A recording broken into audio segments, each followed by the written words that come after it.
Oshiomhole has a reputation for not hiding his feelings about most things, right from his time as president of the Nigeria Labour Congress down to his 2 terms as governor of Edo State, and recently as national chairman of the All Progressives Congress. With the former governor now back to base and fully backing a former political adversary against a recent political ally, the forthcoming governorship election in Edo State promises to be as keenly contested as any other in recent memory. Hopefully, a lot of Nigerians have been wishing it will be free and fair and devoid of violence, not forgetting many who are praying that the wishes and aspirations of the people of Edo State be served at the end of the day. Joining us now from his country home in Edo State to address the issues highlighted in this brief introduction is the man himself, Comrade Oshiomhole, politician and former governor, veteran labor leader, and a one-time president of the Nigeria Labour Congress. Good morning. Good morning, Comrade Oshiomhole, and thank you for joining us on the morning show. Brother Ruben. Yes, sir. Good to have you on the morning show. My pleasure. Thank you for having me. Yes. Well, quickly, we're going to focus a lot on the politics of Edo State and other national issues. And I would like to start with the 2 gentlemen that are on the center stage now in Edo politics, as it were. Ize Iyamu, the candidate of the APC, and Governor Obaseki, who is now on the PDP side. Now, I'm sure many of our viewers would like to hear from you directly. In 2016, you supported then-candidate Godwin Obaseki. Of course, you opposed Ize Iyamu, and you had a lot of uncomplimentary things to say about Ize Iyamu at that time. Now, 4 years down the line, what has changed? What happened in 2016? Is it that you've just discovered some special qualities in Ize Iyamu that made you change your mind?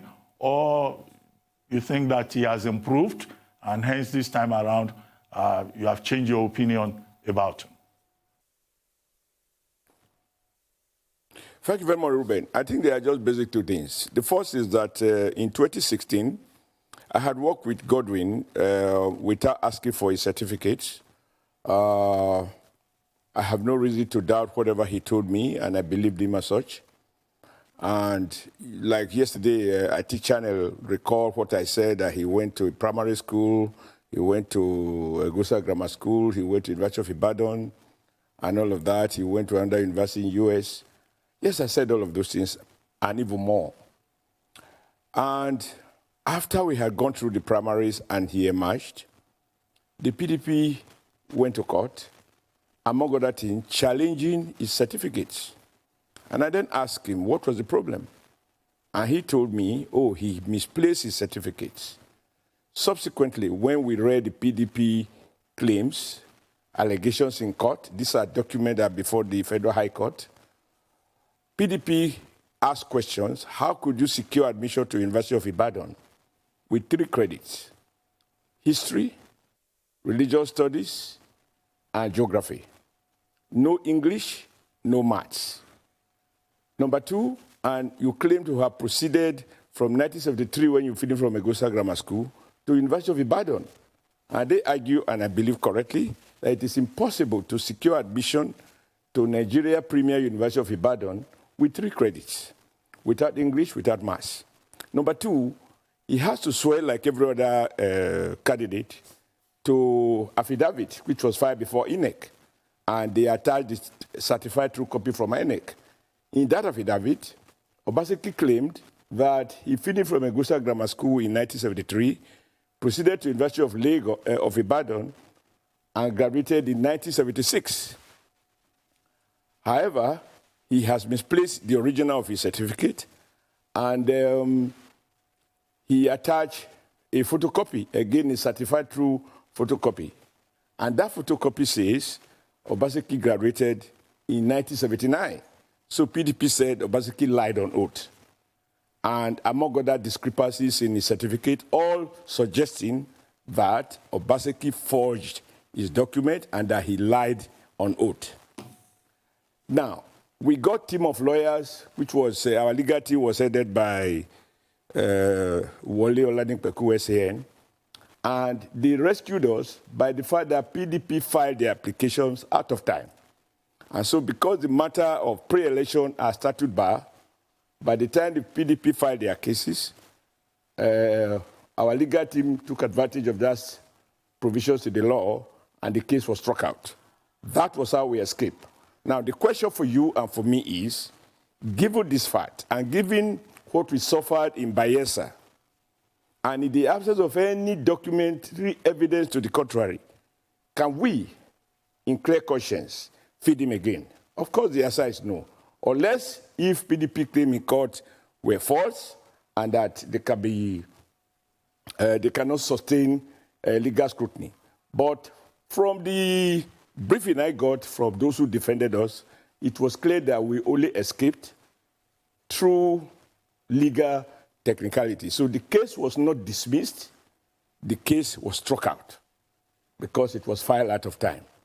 So that is one. Number two, I did make promise, like every person, when you endorse someone, and this is where sometimes, you know, I had challenges with our conversations. Not with you now, Ruben, by the way, by some other reporters.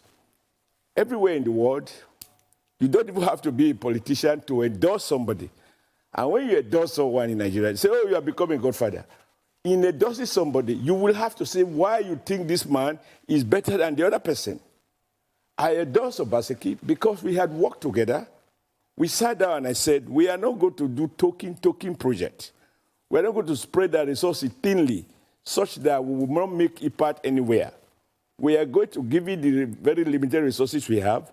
We are going to have to prioritize and ensure that we design projects that are durable in terms of infrastructure, in terms of education, investment in teacher training, and several other things that I think are a precondition for sustainable growth and development. Number two, we must open up the rural areas.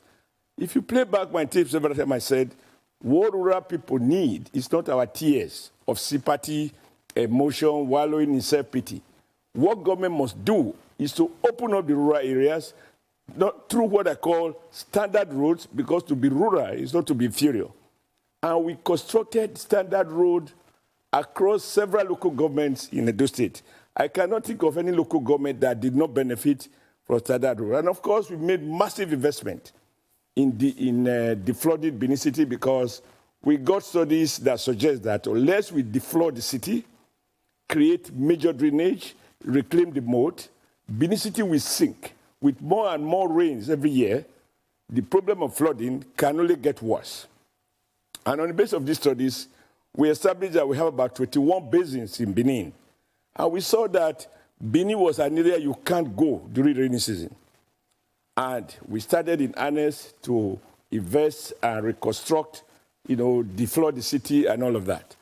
And at the end of the day, we are able to create what everybody can see: the airport road, 6 lane, Urban Market, 6 lane, Siloko Road, 6 lane, Upper Siloko up to Channel 5, 6 lane. We expanded the Akpakpava Road, created drainage under it, created sidewalk, and we decided as a matter of policy that the problem of Nigeria is that when we travel abroad, we go for shopping, we see good things, we are happy, but as we are coming back home, all that we bring back home is the shopping bag. The ideas, the things we see, we don't come back with them. There is nowhere else, Ruben, where roads in a city with huge population are constructed without sidewalks. You do not have a city where at 6 p.m. people are expected to go and sleep because there is no street light. And so we decided there are standard things we must do, and we do them so solid that we don't need to go back and be repairing the roads every 5 years. And I'm proud that even the road we constructed 10 years ago, you still won't find any potholes there.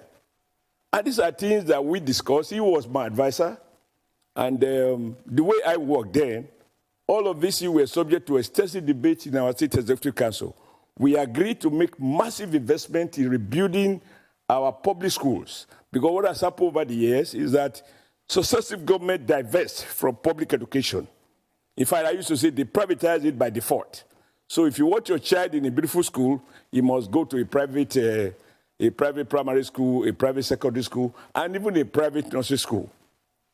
We introduced what became known as the Red Roof Revolution, in which I said, and this was approved, that we are going to ensure that our schools have the same appeal or even better than public schools, and we'll ensure that we have standard desks, abolish the idea of cramming students on benches, and we'll replace the blackboard with whiteboards so that teachers don't have to wash their clothes every day. And of course, the students too, who take classes with ceramic tiles on the floor, synthetic ceiling fans, etc., they will have the same level of pride. There were a couple of things that we tried to change in terms of the way infrastructure is done. Now, our campaign, I was proud to tell the people that this man has been part of this team. He will build more schools because we haven't finished the schools. No one government will finish it. In any case, our population is growing, so we need to continue to build schools. If you can hear me, we'd like to ask more questions. We'd like to ask more questions. Yeah? Okay. Finally, I've been trying to get your attention. You've spoken extensively about the person of Governor Obaseki, and you have apologized to the Edo people for endorsing him 4 years ago. However, 4 years ago, you also denounced the person of Pastor Ize-Iyamu. You said he was not to be trusted with public funds, amongst other things. Now he is the candidate of your party in the forthcoming elections. Can you guarantee that the money of the Edo people is safe in the hands of Pastor Ize-Iyamu should he become their governor? And how much of a damage control do you think you need to do for this election? No, I believe, my dear friend, that the electorate knows a little more. I mean, it is not unusual, whether in Nigeria or anywhere in the world, for you to say something about a politician and find that at the end, some of those things are not exactly correct. First and foremost, nobody should expect me as the governor on the platform of APC. To the extent that everywhere in all the world, you will say there are different groups. It's not like that. We do apologize for the interruption. Please go ahead. You were saying. The leaders of the party. Please continue, sir. Now, you do not expect me to campaign for a PDP candidate, because Pastor, for some reasons, felt that he may not get our ticket, and so he went to join PDP. And so I couldn't, it is not possible for me to campaign for him. Now, if I am marketing my own candidate, if you are promoting Arise Television, I should clearly do and do beautifully well. You cannot use the screen of Arise Television to promote another electronic media. Obviously, that doesn't just happen. Number two, there were things I was told by people around me, because I didn't live in Edo State. I grew up in the north. And I was told, for example, Pastor didn't go to law school. Now I know that that is not true, because we have seen the register of those who graduated from Nigeria Law School, and it's there. So there were facts that I was given that were not true. Now, the issue whether you can entrust fund or not entrust fund, that was an opinion. Pastor has never been, he has never been a governor, so I can't accuse him that when he was a governor, he had done this, he had done that. On the contrary, today, we have a governor who has spent billions of naira in consultancy services. Everything he wants to do, if he wants to organize, a lunch, he must get a consultant to advise him on how the lunch table should be organized. And he puts your boys and girls who know next to nothing about Edo. To a point that we have an adversary, people draw my attention and said, look at the man you told us to support. And we told you we don't know him. He doesn't know us. Now, during the election, we printed these campaign posters. Now, this is first anniversary. Somebody brought me the menu card for entertaining guests, and it was printed in Port Harcourt. And this gentleman asked me, we were good enough as Edo people to print the posters of Obaseki. Now, as a governor, he has to give the contract to somebody who is not from Edo to print the menu. And I reduced it to the most trivial little issues. And they speak to all of the things that even the MC he invited. These are small basic things, just to tell you the concerns of very ordinary people. Those comedians, those young men and women who were introducing him, introducing me, following us around the campaign, they were still there. Now, first anniversary, the MC came from another state who didn't even know the name and the faces of our politician, and he could not even manage the issue of basic protocol. And I can go on and on and on. So basically, all the young men and women who worked so hard for him to be elected, he dismissed them as miscreants. And I said to Obaseki, I said, look, you're my friend. We have to be careful. You're sending people to jail. A woman is pregnant, 9 months pregnant. He could not pay 15,000 or 20,000 for environmental sanitation fine. And you send him or her to Oko prison. And some deliver there.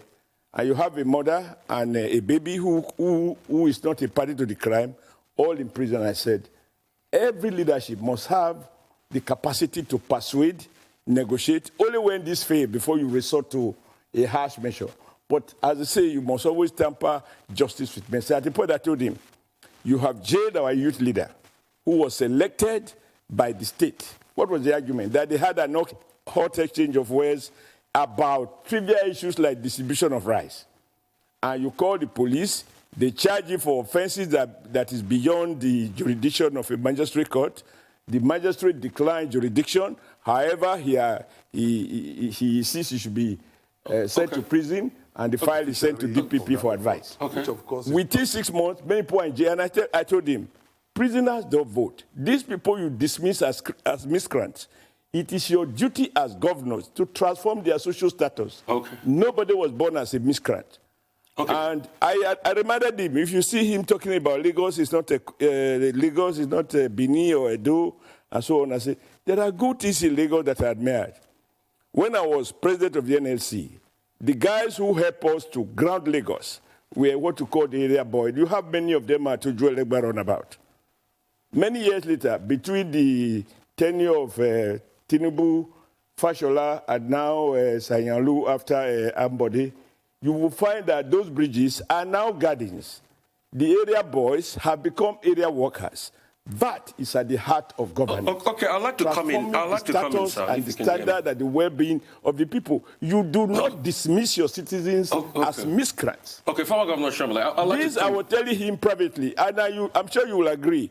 At no time will you see me on television saying this is because he is our candidate, and I have a duty to advise him quietly, even if I wasn't a leader of the party. Okay, I'd like to come in here if you can hear me, real quickly. You said that a lot of the things about Pastor Eze-Iyamu, people told you. I'm just concerned about the Edo people. People told you, sir, and just like you claim people told you, but you said what people told you without verifying. I'd like to ask, why didn't you verify? Because those were very, very grave claims. For instance, like the Uniben matter, that he did something in Uniben and the likes and all of that. And secondly, I just want to ask you this. Would you say that Governor Obaseki has not even done anything at all?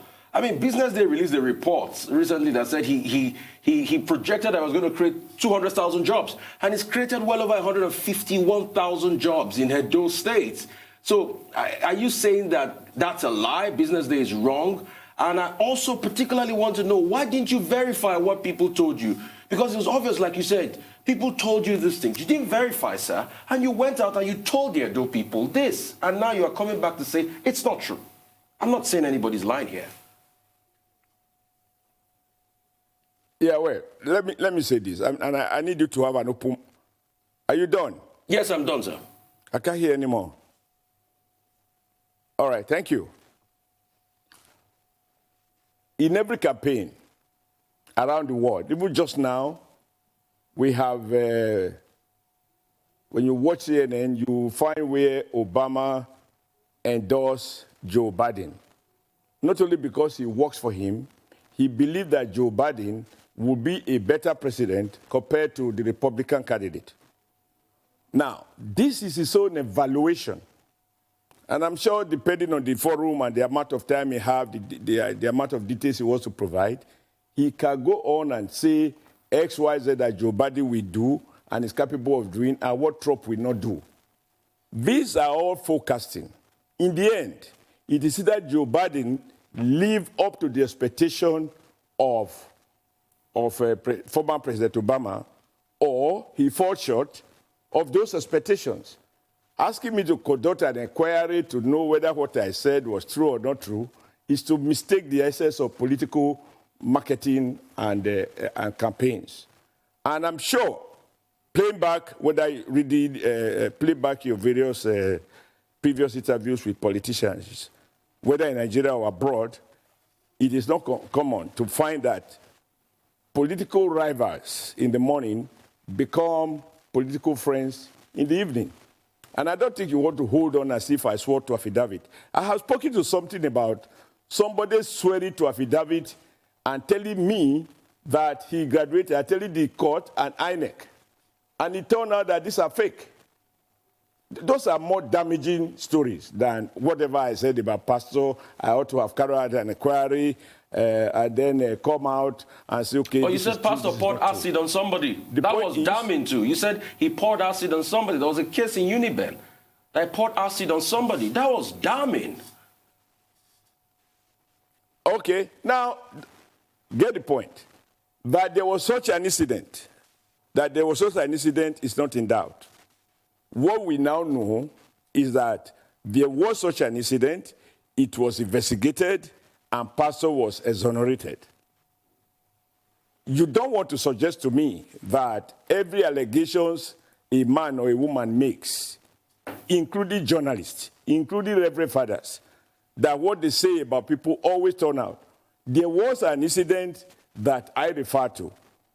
Now, we have evidence that, yes, whether that incident took place, Pastor was involved in mediating between the guys who were fighting. Those are the facts that have come out. It is not as if it was just manufactured. Well, comrade, sir, let me ask But again, I don't think you want to reduce the conversation because I think we do need to speak to the issues now. Yes, we will quickly. But what are the issues in this election? Yes, I just wanted... Because you are going to emphasize so much about what I said about Eze Yamu, you also have to emphasize what I said about Godwin, which now has turned out that Godwin was just like what you might call, I'm sorry to use this word, a green snake in a green grass. He didn't believe in what we were doing. He didn't accept those standards of job we were doing. I mean, I saw earlier you were discussing Azura Power Plant project. Yes. You know, I was the governor of Edo State when Azura Power Project was started. I signed the certificate of occupancy and used our own infrastructure to, as part of our contribution so that we have a share in Azura Power Plant. I mean, I'm not diverted to it. But just to say that there were many other things we did. We created an environment where a number of Chinese companies came to locate in Edo State. I didn't have to go and celebrate them. What they need was government provided the enabling environment, provided the infrastructure, which I believe we did. And today, those companies are flourishing. They are not, they are producing iron rod from scraps. They are producing ceramic tiles and several other products. Well, comrade, so I think the issue for me is that Godwin did not meet the expectation. Now you ask a question and I want to answer it. You said, so he hasn't done anything. Business Day says he created 150,000 jobs. My dear brother Ruben, you know that all these sponsored awards, every governor in Nigeria has gotten an award from all the major newspapers, only for them to write editorial the following day condemning poverty of leadership. You then ask the question, how come that people you so celebrated, if Business Day or indeed any other person claim that Obasanjo created 150,000 jobs, did he go on to state in which sectors of the Edo economy these jobs were created? You just throw the figure. You are asking me now to do investigation. Have they carried out investigative journalism and identified those people? And there's a one simple way you can identify that. The number of people paying taxes. Do we find that we have more employees on pay as you earn, suggesting that there are now more people working, earning income that are taxable and therefore known to the taxpayer. On the contrary, a guy who was an executive director on pay as you earn said all the effort they have made, the number of people pay taxes keep dropping, which means more and more people were becoming unemployed. You have to be employed and earn to pay tax. So even the number of paid taxes is a pointer as to whether or not new jobs are being created. So I put it to this day that, to business day, that was not his best business. But you will agree that virtually every 36 state governor in Nigeria have collected the award from all manners of people. We also saw it in the banking sector, where 50 rating we rate back A as on that note, B++ and so on. Oshiomhole, And when Sanusi came in, we find that many of the banks were empty. On that many note, have Comrade collapsed, Oshiomhole, we need to take a short break. At the MDs, some have gone to jail. On that note, Comrade, we need to take a short break, but please stay with us. We'll be right back, and the conversation will continue. You're still watching The Morning Show here on Arise.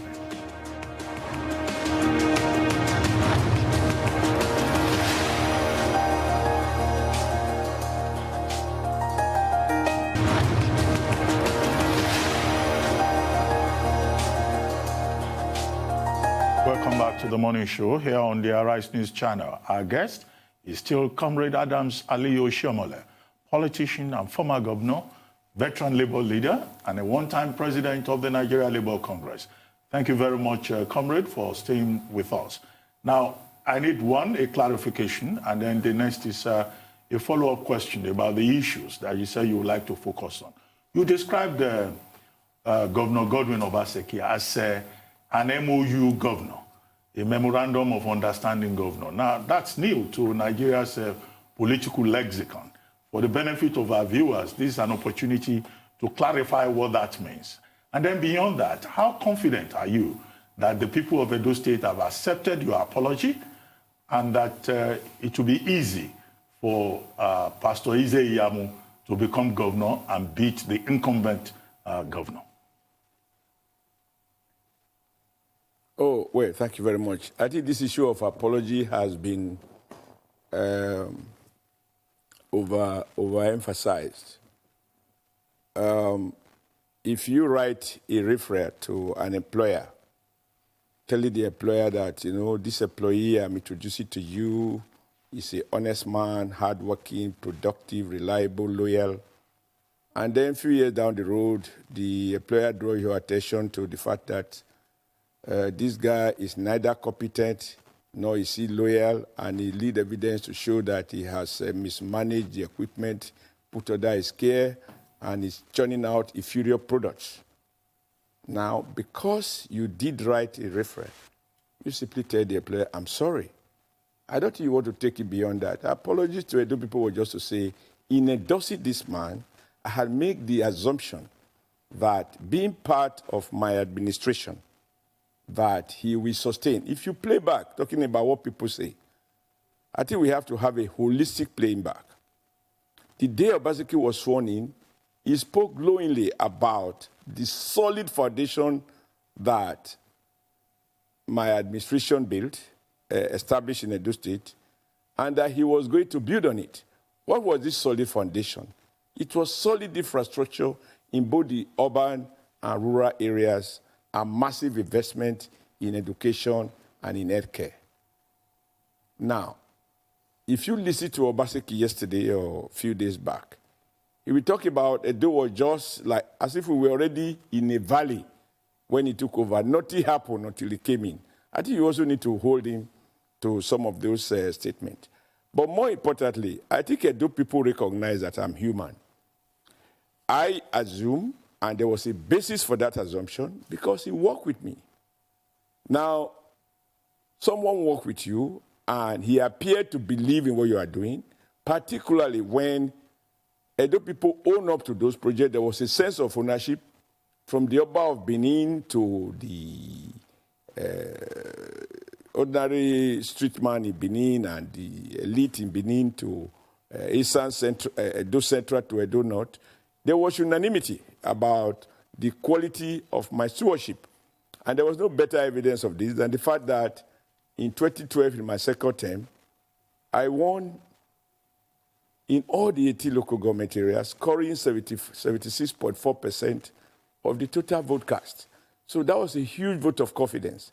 And I believe that anyone who has worked with me, having seen this political dividend arising from our stewardship, he will continue from there. Now, I never sent anybody to jail. If we did jail people, they were armed robbers, they were kidnappers, or they were murderers. I did it for political reasons, send anyone to jail because we have political disagreement. Number two, I work hard to empower very young people.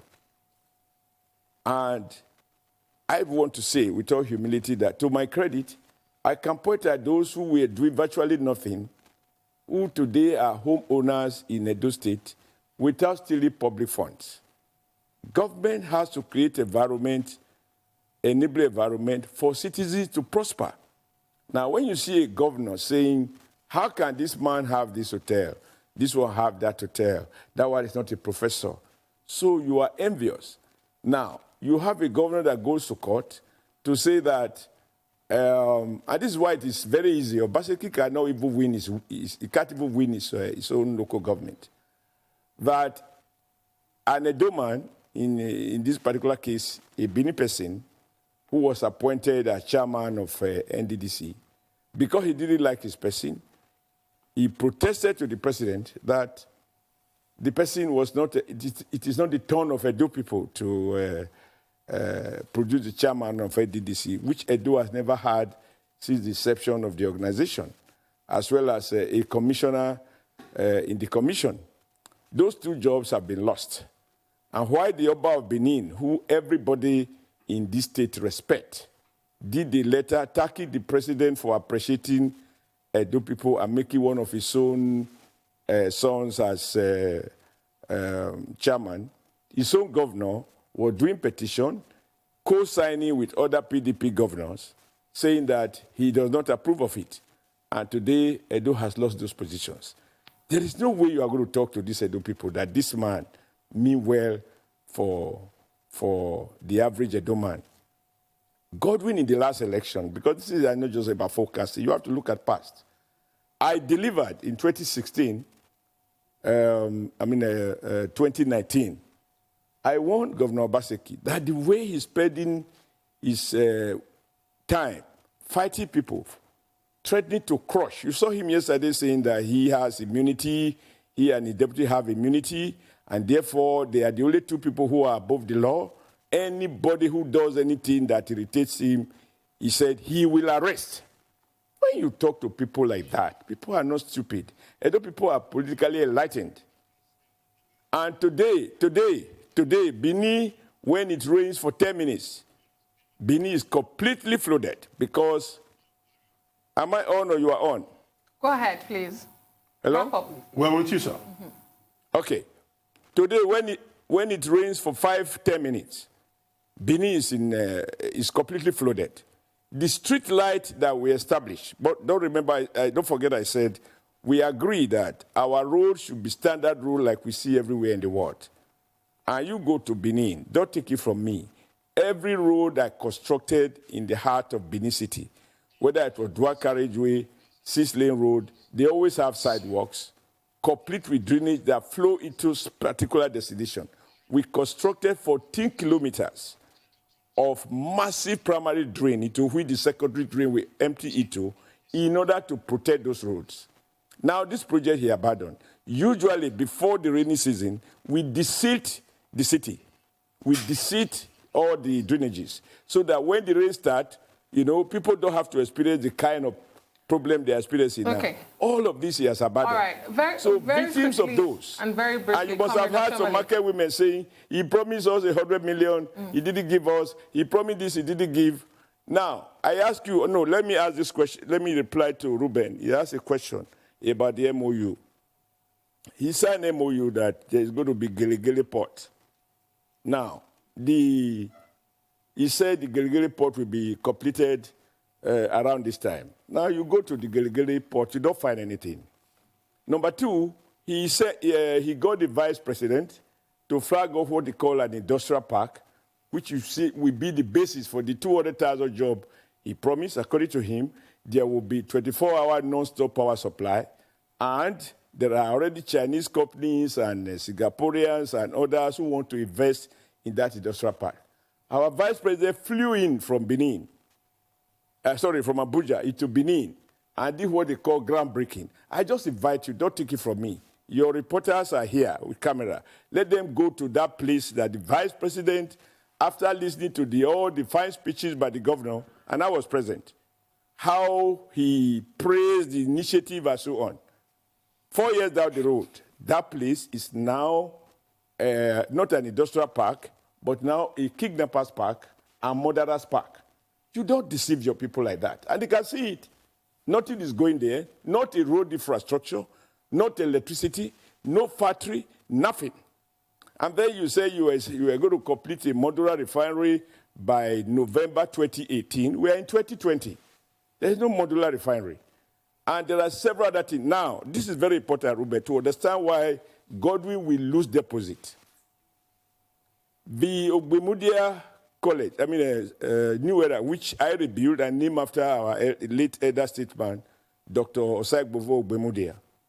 The children were in a classroom that, as we used to say, when the planes are passing, flying over, they can see the aircraft from their classroom because no roof. And in the course of my inspection to see whether teachers are at work or not, I stopped into this young girl who said, Mr. Governor, we want you to build our school like the other schools you have built. And for me, I was touched. And we built that school to standard. The president came to commission it. We put furniture there. Ruben, can you accept that a completed secondary school, as we speak today, those poor children, many of whom may have left, graduated and left, those who are there, they are still in those ramshackle classrooms without windows. And the one I completed is empty. That is the one he's using for what he called edubet, talking about propaganda. I invite you, don't take it from me. Governor Obaseki closed down a Keadolo College of Education, which we had upgraded by law, passed into law by the House of Assembly, to a University of Education. The whole idea was that in trying to figure out how do we improve the quality, we recognize that beautiful classrooms are good, but they are not good enough, to impart knowledge and enable students to learn. And as we speak, he closed down a Keadolo University of Education. He even announced that it's not sustainable. He has donated it to federal government, so the place is closed. So you are not now producing even NCE, which we consider not good enough to teach in our secondary schools. Okay, Comrade Oshiomhole, for want of time, because there are lots of issues we need to touch on.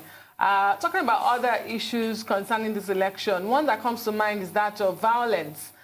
There are already warnings of a low voter turnout in the state, and even at that, we have the two leading political parties in the state, your party and the People's Democratic Party, trading blames already over allegations of sponsored violence. The other day, we saw the ugly incident at the Oba's Palace. What is at stake in Edo State? How high are the stakes? And what is the length your party would go? Well, let me assure you, it is a stammerer who cannot win an argument that resort to fighting rather than debate. Obaseki knows he has nobody to vote for him. And so I want you, my problem sometimes when I hear questions like this from reputable electronic and print media, and you are reputable because you have all the records, is to say, beyond what I say and what they say, it shouldn't be, don't take it my word against their word. Do your own investigative journalism, for which you are very reputable, and ask the question, who shot at Oba's Palace? Who were those hospitalized? People went to Oba's Palace because the visit of PDP coincided with a ceremony where people went to celebrate with the Oba for the arrival of a new prince. And Obaseki went there to pay a courtesy call. Those gunshots, when you are paying a courtesy call, do you carry firearms. Now, Obaseki knows that to go and pay homage to the Oba, the standard practice, which I'm sure you'll be familiar with, is that you go with chinap or hot drink and kola nut. The issue of kola nut that I only speak indigenous language is not peculiar to Edo, but is very well appreciated, particularly when you visit a traditional ruler. Obaseki forgot those things. He put on his cap in the Oba's palace. No Bini man, no Edo man goes to the Oba's palace and wear his cap. It's part of our culture. You don't wear your cap. He did. Now, there were all those confusions there. Then your people started firing. Did they went home to bring those firearms? Or while you were going to visit the Oba, you carried talks to unleash violence? Now you're asking me, I have a track record. And I think no matter what happened, sometimes this is the aspect in which I lament, when people call me politician. I led protests against government as president of the NSC. Police sometimes shot and killed some of my supporters and followers. We never retaliated by asking anybody to kill anyone. In my last election in 2012, where I won all the 18 local government and defeated the godfathers even in their ward, not one shot was fired. The election that brought in Obaseki while I was city governor, we did everything to ensure that there was no violence. What has changed that you are now referring to Edo as violence? My campaign for one man, one vote was to dismantle and put out of business those who use bullets and rifles to conduct elections instead of ballot papers and PVCs. So I have a track record which I want to plead with you to play back. All the elections that were done under my leadership as governor, there was no violence. Now, before now, I had complained, and I'm sure it was in part of your news, where Obaseki said I should not come to Edo. If I come to Edo, before I come to Edo, I must get permission. Now, that is all right. It can regulate whether I need visa or no visa. But what you cannot accept is that when I then decide to attend a burial ceremony of a member of the House of Rep, I saw the visuals in electronic channels, Arise, and every other electronic, where Obaseki mobilized people who are working with him, led by CSO, to the airport, and they unleashed violence. They were doing bonfire, and the commissioner of police told me not to land because Obaseki has mobilized talks. What can you, in all fairness, attribute to me? Wait, what can you attribute to me as Adams Oshiomhole, as someone who has ever relied on thuggery? But let me assure you, we are not deceived. There will be massive voter turnout because people want to kick out an MOU governor and replace with one that will return us to IMAC. We said, don't believe them until you have seen it. So all this one, yesterday he spoke, and Ruben, you are the most outstanding, and I'm not flattering you. You know my views about you. You know what we could have done together, but for political tea that I didn't find myself in. I have a lot of respect for you. Watch the statement on Channel Television last night. I'm not sure I saw it on Arise. The governor said, and play it back, he said, I'm the governor. Between me and my deputy, we are the only people, two persons in this state who have immunity. We can do anything. And now we show anybody that I'm the governor. I will arrest anybody who do X, Y, Z. He didn't say he will report to police, so he is above the law. Now, when a man says, and he went on, if they want violence, no, listen, if they want violence, we will give them violence. A leader don't talk like that. All he should say is that those merchants of violence, I'm pleading with them, whether they are in my party or they are in another party, they should take it easy. We don't need blood. We need ballot and PVC on election day. When a leader on television say, we will give, and they were clapping. Fire. Your Excellency, I will have to come in here. Enough said about violence. We don't want violence in this election. In all of this, I have not heard too much about the Edo people. What is in it for the Edo people? What are you and Pastor coming to do for the Edo people that has not been done before? Well, I think this question is unfair. I am not seeking election. Okay, what is Pastor Eze Iyamu going to do? Wait. Yeah, because you are indirectly trying to make me the issue. I'm not the issue. I have a right, like you have a right, though not through an institution of the media, as a Nigerian, to have a preference. I have expressed my preference. Now, you should ask me what I think this person will do. To say what two of us will do is to mislead the public into thinking we are going to have two governors. There's only one governor. And we have explained the gentleman, Pastor Eze Iyamu, on his own, even without any consultation with anybody, and this is the truth, even me, I never saw have any discussion with him, but he has lived in that state, and he has come up with what he called simple agenda. He has presented it by himself to the Edo public. He has explained to it what it represents, and he has spoken to how he will get it done. On the contrary, I also want you to play back Obaseki's speech during the day he flagged off. He said, I'm going to come out with my programs later. Now, gentlemen, do you launch campaign first before you tell the people what you will do later? He only said he will take Edo, he will make Edo industrial hub, magical transformation, without asking the question, how?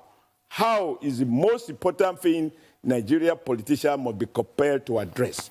Don't tell us you are going to create air conditioning on our federal highways and local highways without telling us how you are going to get it done and how you are going to fund it. Comrade, let's play back, and this is important, that Obaseki, as a city governor, launched his second-term campaign, and on that day he said, I will later come out with my program. Which one should come first? Well, comrade, let's move beyond the So on the basis of the simple agenda of Pastor Eze Iyamu, it answers the question that you are talking about. Well, and please, this election, I am not a candidate, and I'm not doing anything outside the ordinary.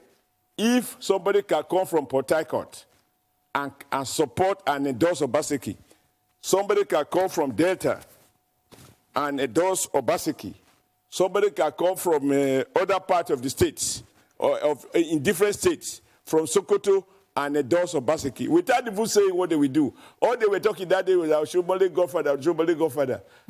Now, none of them spoke to the issues that matters to the people, namely, will you build more schools for our children? I'm very proud, my comrades on Arise. Before I became the governor of Edo State, Edo used to be notorious for exam cancellations in our WAEC.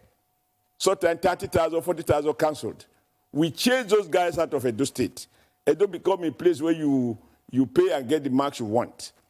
By the time I left, from a position of about 26 on the ladder, we came down to 3. The third position in WAEC and second position in NECO. Those shows that our investment in education was working. Pastors spoke at a forum that they will build more schools, more primary schools, more secondary schools, because the basis for upward mobility and sustainable development is skill acquisition. You cannot skill a man who does not have basic education. So I believe that he understands what the challenges are. He lives in the state. He's not like Obaseki, who came from Lagos to do what he did, and he's going to go back to Lagos by the grace of God on November 12th. Well, comrade, two quick reactions from our viewers. Which, in any case, as I know now, even that one collapsed. Comrade, he was bankrupt. Comrade, if I may come in here, two quick reactions from our viewers. Someone sent in a message saying, well, you can't say you know Eze Iyamu based on what you were told about him. That he had been chief of staff. He was also at a point SSG, and that he was the director general of your campaign during your second bid for office. And that's not a person you will say you were relying on other people's comments to assess at that time. And that secondly, it's been a few weeks since you left office as chairman of the ruling party, the All Progressives Congress. When you look back now, Are there things that you will have done differently?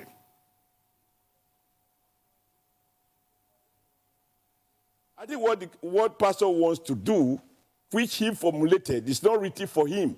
If it is written for him, you will say, are you sure he believes in it? On my honor, I tell you, I did not consult, nor did he consult with me before he came out with his simple agenda. It is the product of his brain.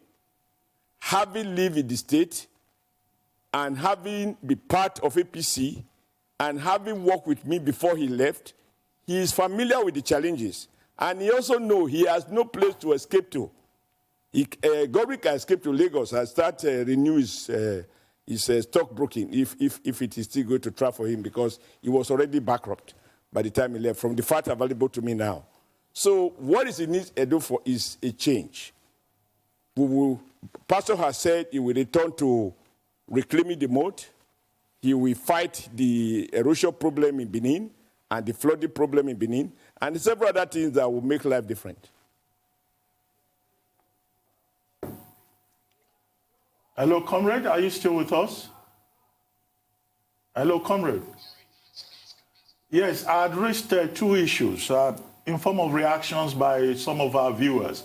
The first was that you said earlier on that you relied on people's opinion about Pastor Iyamu in 2016.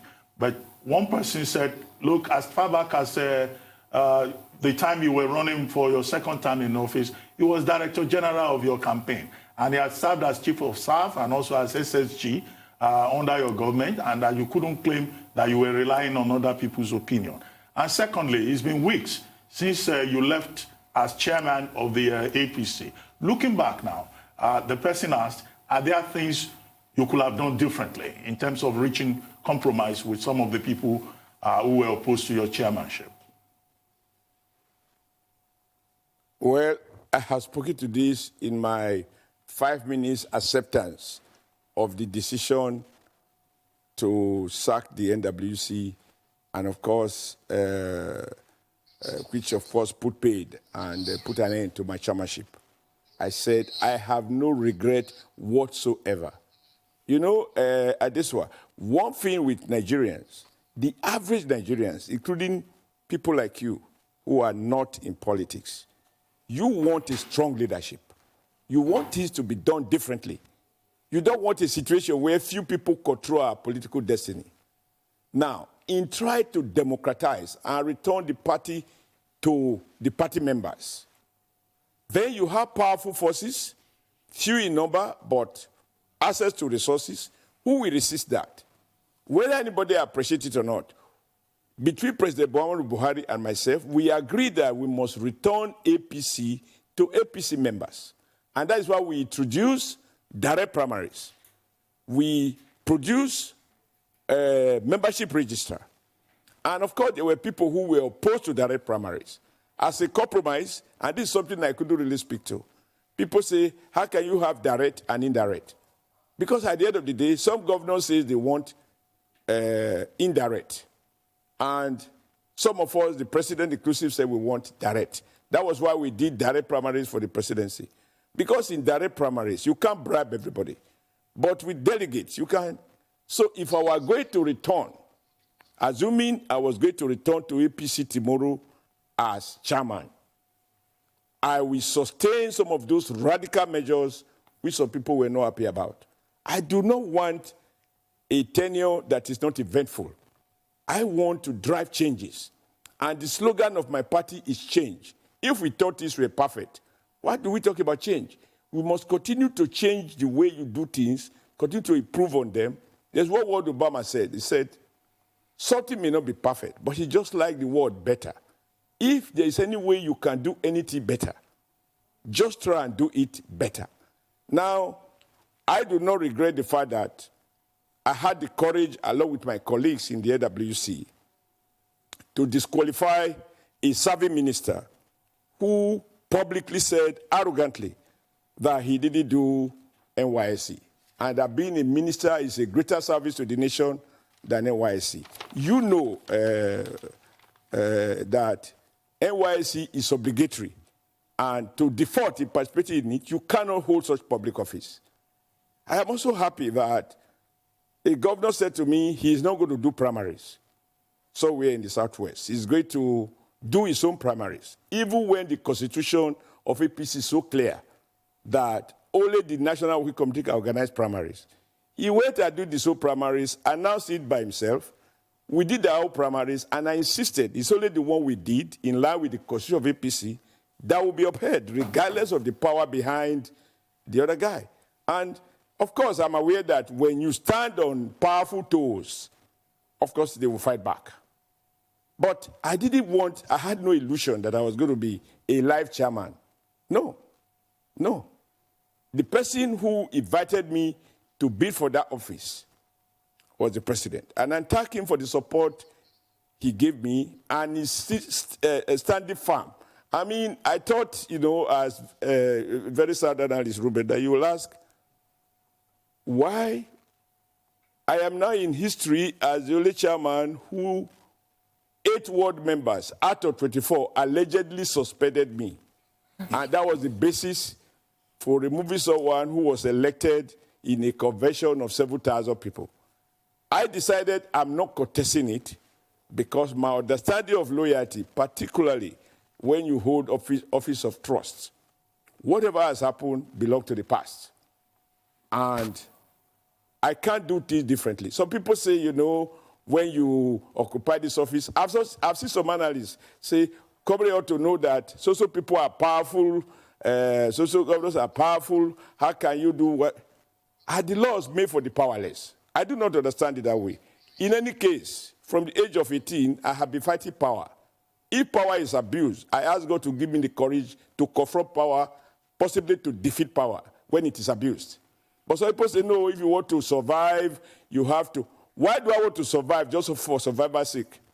Even when I was earning I was a daily paid worker. I put the job on the line to fight for what I consider to be unjust. Thank you. But I don't want to discuss, and there will be a day to discuss all of that. But let me assure you, I do not regret anything that we have done, because you cannot change Nigeria without offending powerful people. Well, thank you very much, Comrade Governor. Thank you very much indeed. More questions are still coming in from our viewers, but that's all we'll be able to take on this marathon interview that we have had with the former chairman of the ruling party in Nigeria, the All Progressives Congress. Thank you very much for joining us this morning, Comrade Adams Oshiomhole.